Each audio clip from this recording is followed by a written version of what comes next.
En este video te voy a hablar de los motores de búsqueda. Un motor de búsqueda no es otra cosa que un sistema informático. Es un sistema informático que clasifica la información, clasifica archivos. Así cada vez que realices una búsqueda a través de Google, Bing o el buscador, motor de búsqueda que sea, vas a encontrar un archivo determinado, es decir, una página web que sea relevante a la búsqueda que estás realizando.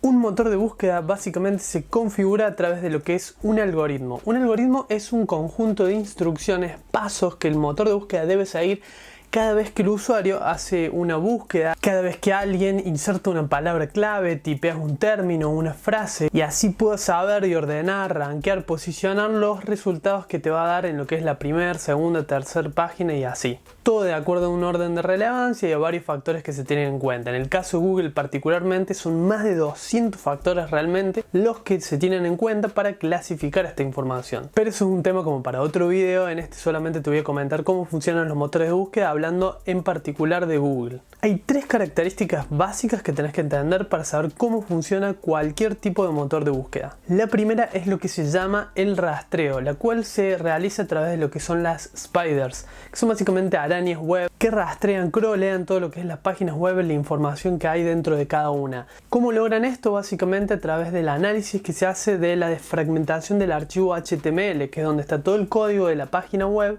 y toda la información relevante necesaria para después clasificar, indexar y demás ese contenido. Un tema importante y relevante para tratar en un segundo es el tema de las palabras clave o frases clave, que son los términos que se usan dentro de los motores de búsqueda y que el motor de búsqueda en sí, el algoritmo después va a tener en cuenta para clasificar, indexar y demás la información, los archivos, los sitios web. Esta función de rastreo, de crawling a través de lo que son las arañas web, la hacen todos los motores de búsqueda con el fin de básicamente saber qué tipo de contenido es el que se está intentando analizar, qué información específica, palabras, frases y terminología se utiliza para saber a fondo de qué se trata el contenido. El rastreo entonces es el proceso de descubrimiento a través del cual el motor de búsqueda conoce tu contenido. La segunda función, el segundo paso que toma el motor de búsqueda es la indexación.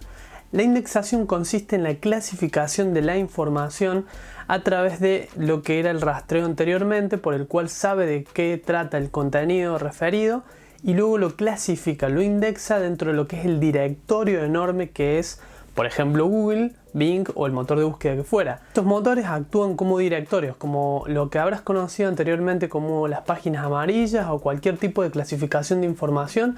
No funciona de un modo diferente en este caso. Lo que encontrás cada vez que haces una búsqueda a través del motor de búsqueda no lo básicamente adquirís a través de internet. No estás viendo información que viene de cualquier lado, sino que estás viendo un directorio curado, específicamente almacenado con información relevante en base a términos y clasificada, indexada de cierto modo por cada motor de búsqueda. Es decir, recabas información que el gran directorio que es cada motor de búsqueda tiene almacenado. Esta indexación, interpretación y clasificación de la información la hace en base a muchos parámetros, muchos factores que se tienen en cuenta, pero el segundo paso básicamente consiste en eso, en clasificar esa información enorme que tiene el directorio para poder mostrarte la voz al usuario de forma ordenada y de la mejor manera posible que te sirva para, la búsqueda, pregunta o término que estés tipeando dentro del buscador mismo.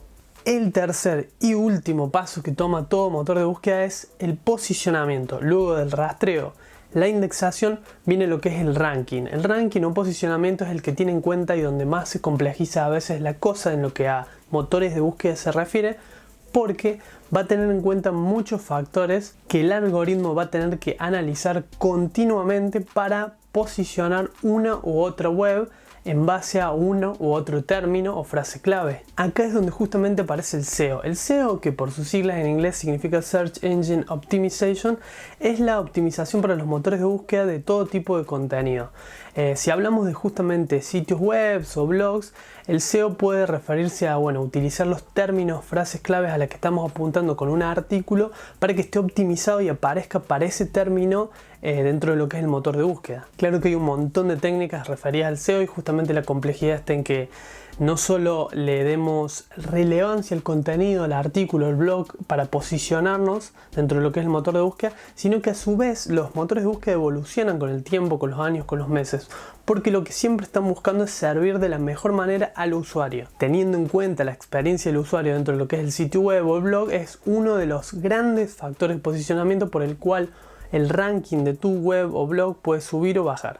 Por eso es bueno tener en cuenta que más allá de que el motor de búsqueda se basa en un algoritmo que en gran parte automatiza todo este proceso, siempre hay seres humanos, personas detrás que son las que analizan qué factores se van a tener en cuenta para que después el algoritmo los aplique.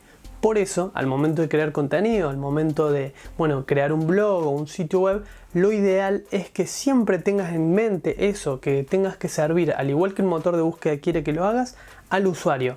Mientras tus blogs, tus artículos y demás, como es en mi caso y yo aplico esto siempre, tengan por objetivo servir al usuario, va a estar todo bien y no va a importar qué actualización haga Google el día de mañana, te vas a seguir posicionando y rankeando de buena manera. Los motores de búsqueda, entonces, como directorios que son, tienen que poder tener la capacidad de almacenar muchísimos datos. Todos estos archivos que son los sitios web tienen que estar alojados en algún lado. De la misma forma que un sitio web tiene que pagar por un hosting o un servidor físico donde estar alojado para que todos esos archivos estén en algún lado, un motor de búsqueda tiene que poder hacer lo mismo. Por eso es que alrededor del mundo existen muchísimos centros de datos donde Google invierte muchísimos millones de dólares para poder tener la capacidad de recabar toda esa información, clasificarla, indexarla y demás de un modo eficiente y optimizado para que vos cada vez que realices una búsqueda pueda recabar dentro de toda esa información clasificada el archivo más relevante para vos y mostrártelo en la pantalla en menos de un segundo. A pesar de que Google por una amplitud bastante considerable es el buscador por lejos más utilizado en el mundo, hay otros que también tienen bastante relevancia, sobre todo si estamos dentro de lo que es el mundo de SEO o queremos por ahí estar un poco más informados. Tales son los casos de Baidu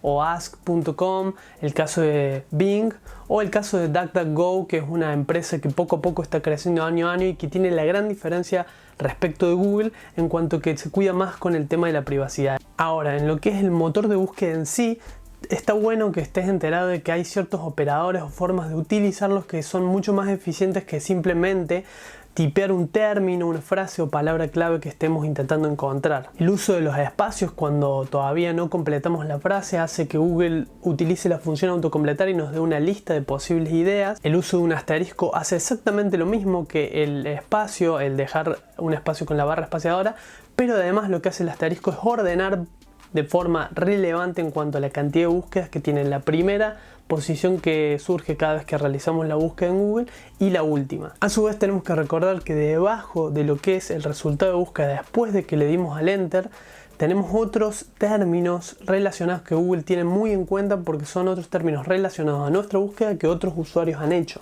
Así es como te das cuenta que justamente Google o cualquiera de los otros motores de búsqueda realmente tienen una capacidad de almacenamiento y clasificación e indexación de la información enorme. Espero que esta información te haya servido. Si fue así, puedes ver alguno de mis otros videos donde tengo y comparto más información como esta. Nos estamos viendo en el próximo video.